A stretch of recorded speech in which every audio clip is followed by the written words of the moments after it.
আসসালামু আলাইকুম। সাদিকা সারা cooking recipe নতুন আরও একটি রেসিপি দেখার জন্য আমন্ত্রণ জানাচ্ছি আপনাদের সবাইকে। আজকের রেসিপি সিঙ্গারা। আমি আজকে হোটেল স্টাইলে সিঙ্গারা তৈরি করে দেখাবো। আমরা ছোট বড় সবাই সিঙ্গারা খেতে পছন্দ করি। বাচ্চাদের টিফিনে সকালে বা বিকেলে চায়ের সঙ্গে গরম গরম সিঙ্গারা পেলে আমাদের আর কোনো কথাই থাকে না। চলুন তাহলে দেখে নিই। প্রথমে নিচ্ছি ময়দা। এখানে আমি 1.5 কাপ ময়দা নিয়েছি।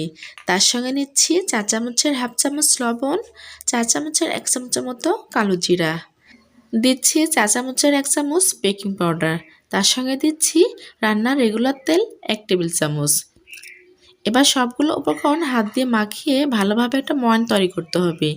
এখানে ময়দা ময়ানটা ভালোভাবে তৈরি না হলে পারফেক্ট সিঙ্গারাটা তৈরি হবে না। আর ময়ানটা পারফেক্ট হয়েছে কিনা বোঝার জন্য ময়দাটা হাতে মুঠো নিয়ে এভাবে চাপ দিলেই ময়দা যখন ঝুরঝুরে হয়ে পড়ে যাবে তখনই বুঝতে হবে ময়দাটা পারফেক্ট তৈরি হয়েছে। এবার পানি দিয়ে ময়দা ডোটা ভালোভাবে মাখিয়ে নিতে হবে। প্রথমে অল্প পানি দিয়ে ময়দা ডোটা মাখাতে হবে। একবারে পানি অ্যাড করলে ময়দা ডোটা নরম হয়ে যেতে পারে। সেজন্য অল্প অল্প পানি দিয়ে পারফেক্ট একটা ডো তৈরি করতে হবে। আর এই ময়দা ডোটা বেশি নরমও করা যাবে না, বেশি শক্তও না। আমরা যে রেগুলার রুটি খাই তার চেয়ে একটু শক্ত করে ডোটা বানিয়ে নিতে হবে। ঠিক আমি এভাবে বানিয়ে নিলাম। দেখেন আমি আঙুল দিয়ে চাপ দিয়ে দেখিয়েছি ময়দার ডোটা ঠিক এমন হবে। এবার আমি 10 মিনিটের জন্য ঢেকে রেখে দেব।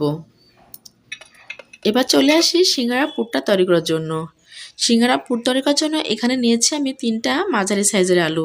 আলুগুলো আগে থেকে আমি 90% সিদ্ধ করে নিয়েছি। আর আলুর উপরের খোসাটা আমি ছাড়িয়ে নিইনি, কারণ হোটেলে আলু খোসাটা ছাড়ানো হয় না, খোসাটা সহই সিঙ্গারাটা বানানো হয়। আর আমরা ছোট বড় সবাই হোটেলে খেয়ে থাকি। আর সিঙ্গারা খেতে পছন্দ করে না এমন কোনো মানুষ মনে হয় খুঁজে পাওয়া যাবে না। ছোট বড় সবাই আমরা ছোটোখাটো দোকানে বলেন, চা স্টলে বলেন বা হোটেলে বলেন, আমরা সবসময় আলু সিঙ্গারা খেয়ে থাকি। আমি এই আলুগুলো এবার খোসা সহ ছোটো ছোটো কিউব করে কেটে নিয়েছি। 3টে আলুই আমি ছোটো ছোটো কিউব করে কেটে নিলাম। এবারে আলুর আমি পুরটা তৈরি করে নেব। চুলাতে আগে থেকে একটা প্যান বসিয়ে তার মধ্যে পরিমাণ তেল দিয়ে তেলটা গরম করে নিলাম। দিয়ে দিচ্ছি হাফ কাপের মতো পেঁয়াজ কুচি। পেঁয়াজ কুচি আমি 1 মিনিটের মতো নাড়াচাড়া করে হালকা ব্রাউন করে ভেজে নিলাম। দিয়ে দিচ্ছি 4 চামচের 1 চামচ পাঁচফোড়ন, তার সঙ্গে দিয়ে দিচ্ছি 4 চামচের হাফ চামচ লবণ, 4 চামচের হাফ চামচ লাল লঙ্কা গুঁড়া, 4 চামচের হাফ চামচ হলুদের গুঁড়া, তার সঙ্গে দিচ্ছি 4 চামচের 1.5 চামচের মতো আদা আর রসুনের পেস্ট। দিচ্ছি পানি। এখানে অল্প পরিমাণ পানি দিয়ে মশলাগুলো ভালোভাবে মিশিয়ে নিলাম। 1 মিনিটের মতো নাড়াচাড়া করে মশলাটা ভালোভাবে কষিয়ে নেব। মশলার উপরে তেলটা উঠে গেছে। এবার দিয়ে দিচ্ছি কিউব করে কেটে রাখা সিদ্ধ আলুগুলো, তার সঙ্গে দিয়ে দিচ্ছি বাদাম। এখানে আমি বাদাম হাফ কাপের মতো ভেজে খোসাটা ছাড়িয়ে দিলাম। তার সঙ্গে দিলাম বেশ কিছুটা কাঁচামরিচ ছোটো ছোটো করে কেটে। ঝালটা আপনাদের টেস্ট অনুযায়ী কম বেশি করে নেবেন। নাড়াচাড়া করে 1 মিনিটের মতো ভেজে নিলাম। এবার দিয়ে দিচ্ছি ধনিয়া পাতা। এখানে আমি বেশ কিছু ধনিয়া পাতা দিলাম। আর ধনিয়া পাতার ফ্লেভারটা আমার অনেক বেশি ভালো লাগে। আপনাদের যদি ভালো না লাগে তাহলে আপনারা স্কিপ করবেন। ধনিয়া পাতা দিয়ে নাড়াচাড়া করে আবারও কিছুক্ষণ মিশিয়ে নিলাম। 3 থেকে 4 মিনিট চুলার জাল লো হিটে রেখে এভাবে আমি নাড়াচাড়া করে ভেজে নিলাম। আর এখানে কোনো পানি অ্যাড করলাম না, কারণ আলুগুলো আগে থেকে সিদ্ধ করা ছিল। হোটেলে দেখেন অনেক সিঙ্গারাতে বাদাম দেওয়া হয়। আর সিঙ্গারা কিনে খাওয়ার পর আমরা যখন কামড় দিই তখন আমাদের মুখে বেঁধে যায় বাদাম। আর বাদাম পাওয়ার জন্য আমাদের সিঙ্গারার টেস্টটা মনে হয় দ্বিগুণ বেড়ে যায়। খেতে অনেক বেশি ভালো লাগে সিঙ্গারাগুলো। আমি যে 10 মিনিট আগে ময়দার ডোটা মাখিয়ে রাখছিলাম, সেই ডোটা আবারও হাত দিয়ে ভালোভাবে মেখে নিচ্ছি। মেখে ময়দার ডোটাকে সফট বানিয়ে নিলাম। ময়দার ডোটা যত সফট হবে সিঙ্গারাটা তত বেশি ভালো তৈরি হবে। ছোট ছোট লেচি আকারে কেটে নিলাম। এবার গোল করে না, লম্বা করে রুটি বেলে নেব। আমরা যা রেগুলার রুটি খাই গোল করে ঠিক সেভাবে তৈরি করব না।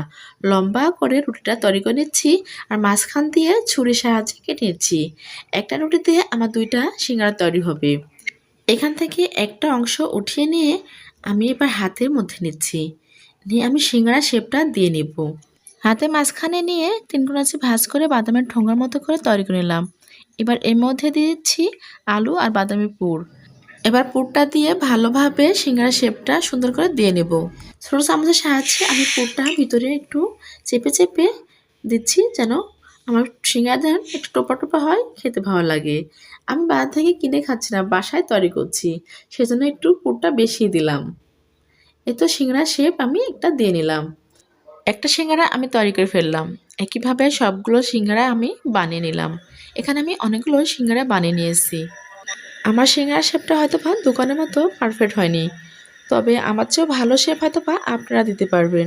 এবার এক এক করে আমি তেলের মধ্যে সিঙ্গারা ছেড়ে দিচ্ছি। আমি কিছু সময় নিয়ে সিঙ্গারাগুলো ভেজে নেব। এক পাশে হয়ে গেলে উল্টিয়ে অপর পাশেও ভেজে নিতে হবে। আর আমরা যখন সিঙ্গারাগুলো ভাজবো তখন চুলা জাল অবশ্যই মিডিয়াম বা লো হিটে মাঝামাঝি রেখে ভাজতে হবে।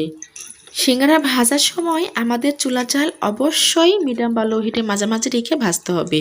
হাই হিটে রেখে ভাজলে আমাদের সিঙ্গারাগুলো অল্প সময়ের মধ্যে কালার চলে আসবে আর সিঙ্গারার ভিতরে পারফেক্টভাবে ভাজা হবে না। 1 থেকে 1.5 মিনিট এভাবে নাড়াচাড়া করে আমি সিঙ্গারাগুলো ভেজে নিলাম। এবার তেল থেকে এক এক করে সিঙ্গারাগুলো উঠিয়ে নিচ্ছি। প্রথম স্টেপে সিঙ্গারাগুলো ভাজা শেষ। এবার একই তেলে আমি দ্বিতীয় স্টেপ ভাজার জন্য তেলের মধ্যে এক এক করে আবারও সিঙ্গারা ছেড়ে দিচ্ছি। প্রতিটা স্টেপে আমি 4টা করে সিঙ্গারা দিয়ে ভেজে নিচ্ছি। এভাবে আমি 3 স্টেপে 12টা সিঙ্গারা ভেজে নেব। 1.5 কাপ ময়দা দিয়ে আমি এখানে 12টা সিঙ্গারা তৈরি করে নিয়েছি। আর এতগুলো সিঙ্গারা যদি আমরা হোটেল থেকে কিনে আনতাম তাহলে অনেক টাকা আমাদের খরচ হয়ে যেত। আর বাইরে খাবার আমাদের স্বাস্থ্যের জন্য একদমই ঠিক না, বিশেষ করে সিঙ্গারা পুরি বা ভাজা পোড়া কোনো কিছুর জন্য। কারণ হোটেলওয়ালারা একই তেল অনেক দিন ব্যবহার করে, দিনের পর দিন মাসের পর মাস একই তেল ব্যবহার করে তারা ভাজা পোড়া করে। সে ভাজা পোড়া জিনিস খেয়ে অনেক সময় আমাদের জীবনে ঝুঁকি হয়ে যায়। আর শুধু আমাদের না, আমাদের বাচ্চাদেরকেও আমরা কিনে টিফিনে দিয়ে দিই। আমরা চেষ্টা করব সবসময় বাসার খাবার খাওয়ানোর জন্য, কারণ বাসার খাবার হেলদি সম্পন্ন। আশা করি আমার আজকের রেসিপি আপনাদের সবার কাছে অনেক বেশি ভালো লেগেছে। ভালো লাগলে লাইক, কমেন্ট, শেয়ার এবং সাবস্ক্রাইব করবেন। সাবস্ক্রাইব করে আমার চ্যানেলের সঙ্গে থাকবেন। আমি যেন আপনাদের মাঝে এমন মজার রেসিপি নিয়ে হাজির হতে পারি। আমার টিপস ফলো করে একবার হলো বাসায় বানিয়ে খেয়ে দেখবেন। আশা করি আপনাদের খেতে ভালো লাগবে। আর খেতে কেমন লেগেছে আমাকে অবশ্যই কমেন্ট বক্সে কমেন্ট করে জানাবেন। সবার সুস্বাস্থ্য কামনা করে আজকের মতো বিদায় নিচ্ছি। আল্লাহ হাফেজ।